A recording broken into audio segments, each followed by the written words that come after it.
Hello, everybody. Scott Golden here with the Golden Opportunities Coaching YouTube channel and the Pro Wrestling Logic YouTube channel that you're on right now. If you need a life, business, relationship coach, go on over to the Golden Opportunities channel. But here we are for the 13th of May 1990 edition of Wrestling Challenge. Soon after WrestleMania 6, probably one of the biggest WrestleManias of all time. Certainly, they are in the middle of the Intercontinental title tournament to crown the new Intercontinental champion, which is a big thing because obviously the Ultimate Warrior had to give it up. At that time, we see highlights from the Dino Bravo and Brutus Beefcake match here. That is ultimately, matter of fact, they're showing it from Superstars of Wrestling. It's joined in progress. Beefcake hits a few punches. Mr. Perfect comes down, interferes, causes Beefcake to bail out of the ring as he has Dino Bravo in the sleeper. A brawl with a brawl with Perfect and Beefcake leads to the double countout and the non-advancement of either one of these individuals. Jimmy Superfly Snuka up next. Snuka still here, kind of wearing a Fred Flintstone's kind of patchwork dealio in his match, and he's facing Paul Diamond. Paul Diamond, who I believe becomes Kato a few months later in the Orient Express when Sato leaves. Needless to say, Paul Diamond, a good talent. Snuka by this point, 1990 probably, maybe you could say 91, his final real impactful year. But Snuka at this point, certainly not the guy he was in 85 and before. 82 through 85, probably his prime, at least in the WWF. Many people would say 70s in, like, say, Mid-Atlantic or Japan would be his prime, but I haven't seen enough of that footage to comment on it intelligently. Wish there was more available that way. Anyway, Snooki uses power early, tries to go after his adversary. He gets as much of an advantage as he possibly can. Doesn't get everything he wants on it, but doesn't need to.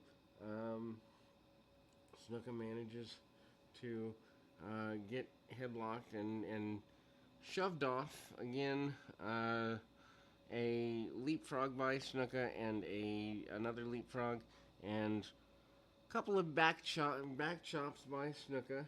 Obviously, Snuka, manages to get a backbreaker followed rather assertively and aggressively by not only some shoulder tackles, but the backbreaker followed by the Snuka splash. Pretty big deal, and obviously Snuka gets a victory off the Snuka splash.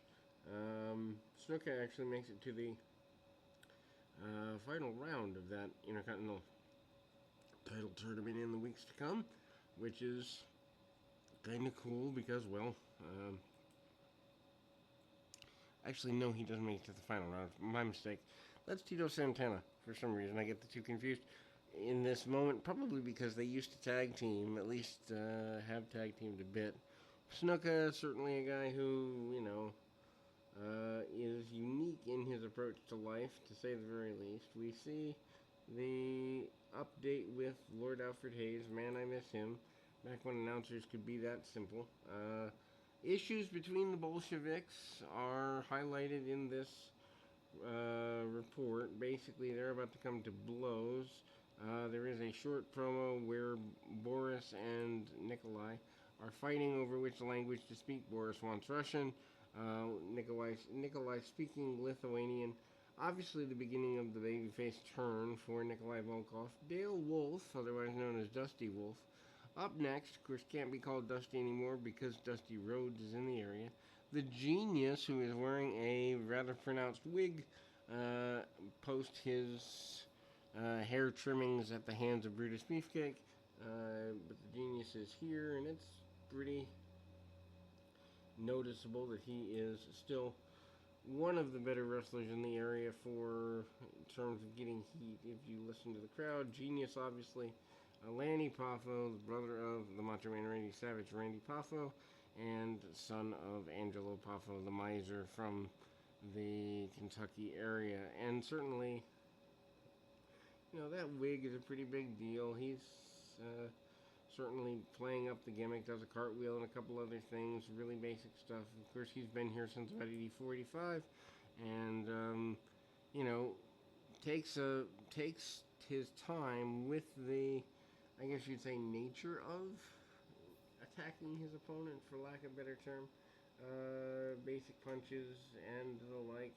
Genius eventually goes to the top rope, hits the moonsault press, and actually has a bit of easy run with that, and actually hits kind of a roll through type maneuver. Genius has always been with the front forward roll, always been kind of a unique offense guy.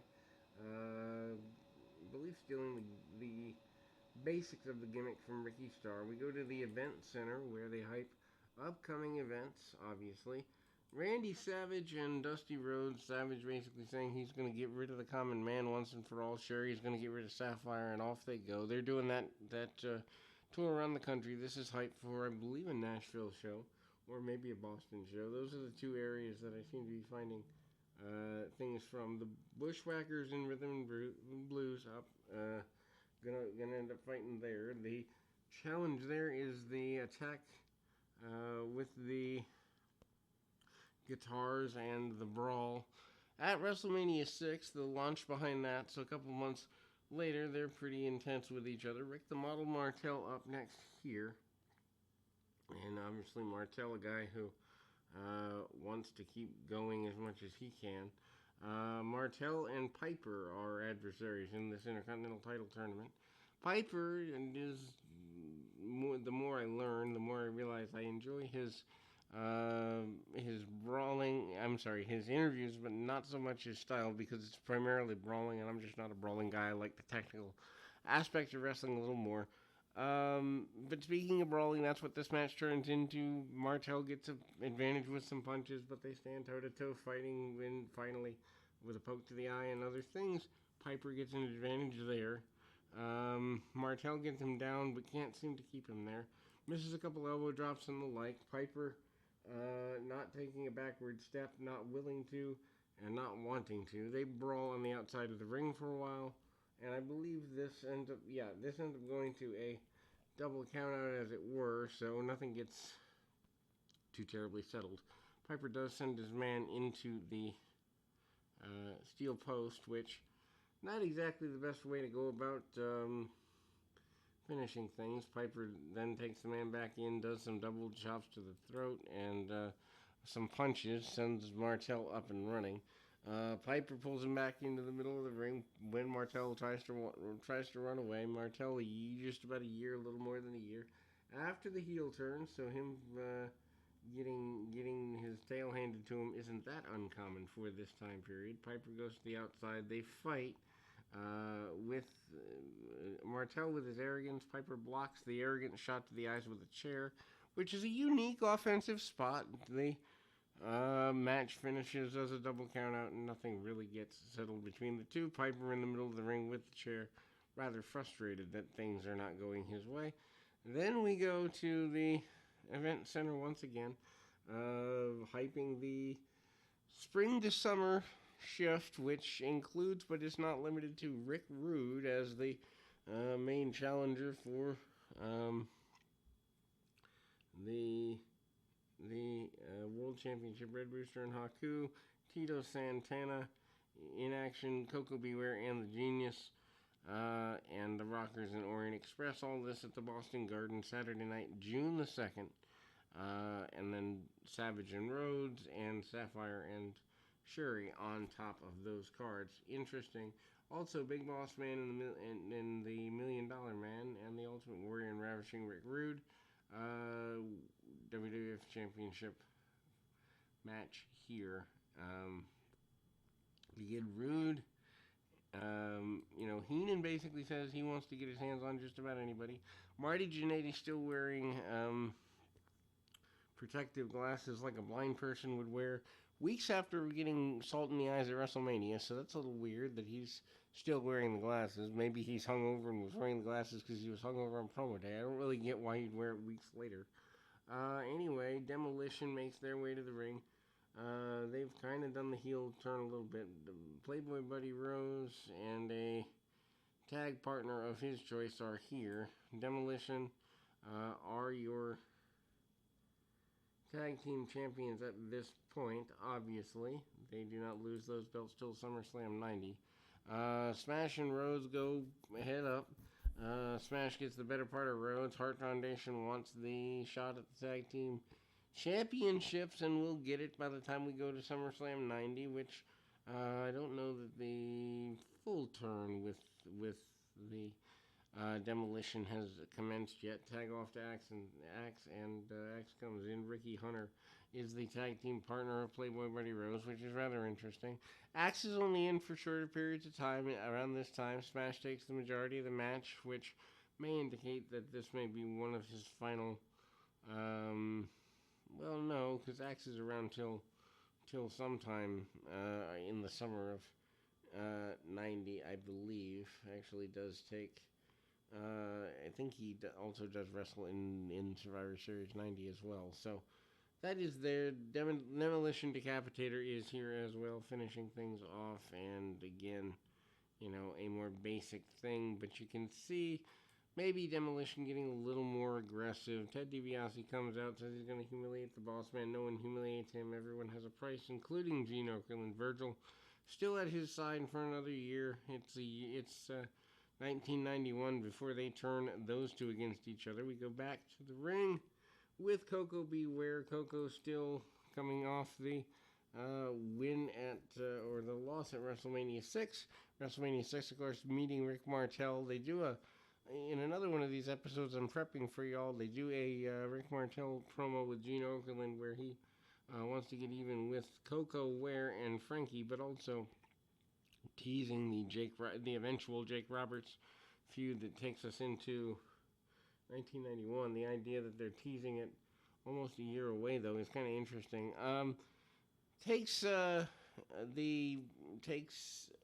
Coco takes his man into the ring the hard way, brings him over with a head scissors. Coco, not one to waste any motion. Of course, he's been around since 1986, so here in 1990, he certainly is a regular guy, and a guy who, I have to admit, as a kid, I was the heel supporter, but Coco was a guy that even I, as a heel supporting kid, could enjoy. I believe George South is the adversary in this one. Frankie the Parrot still with Coco. Coco lost the original Frankie in a house fire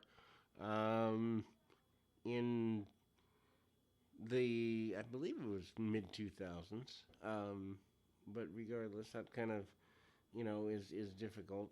Coco manages a modified bulldog, although the move doesn't go exactly according to plan here. Puts him up in the ghetto gourd buster, ghetto blaster type maneuver, brain buster type maneuver, and Coco obviously gets a victory here. Then we go to a vignette with Rick Rude doing the Rocky thing, running on the beach. Rude says he's the only man to ever beat the Warrior in the middle of the ring, which is factually accurate, and Rude will challenge the Warrior for the belt around the country, and he's ready to do that. We go back to highlights of WrestleMania 6, including Dusty Rhodes getting in the ring with Randy Savage, and we see Miss Elizabeth coming back for the first time since the summer of 1989, so several months away, coming back in the middle of the carts on the transport carts at WrestleMania 6. And of course, Elizabeth always infused in Savage's storylines here and there. Every 4 to 6 months, they trot her out and let her be known that she's there.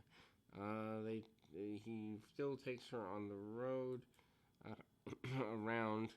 And then we go back to the ringside area. The Warlord, managed by Slick now, powers up his adversary. Real basic stuff. Warlord never really finds a full-on value to his singles run. Probably the biggest thing he does is a couple of runs with the British Bulldog.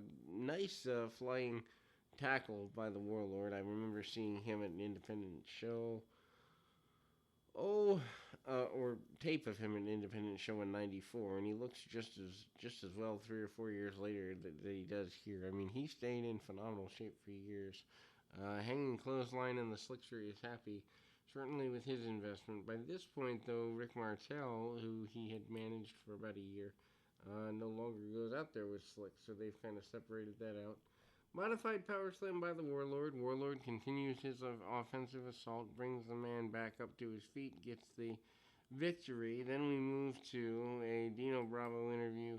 Bravo kind of talking about having matches, I believe, with the Red Rooster here, kind of awkward match. And Dusty talks about getting even with Randy Savage, doing the full polka dot thing. Sapphire says she doesn't know how to wrestle, but she does know how to fight, and she's going to teach Sherry how to do just that.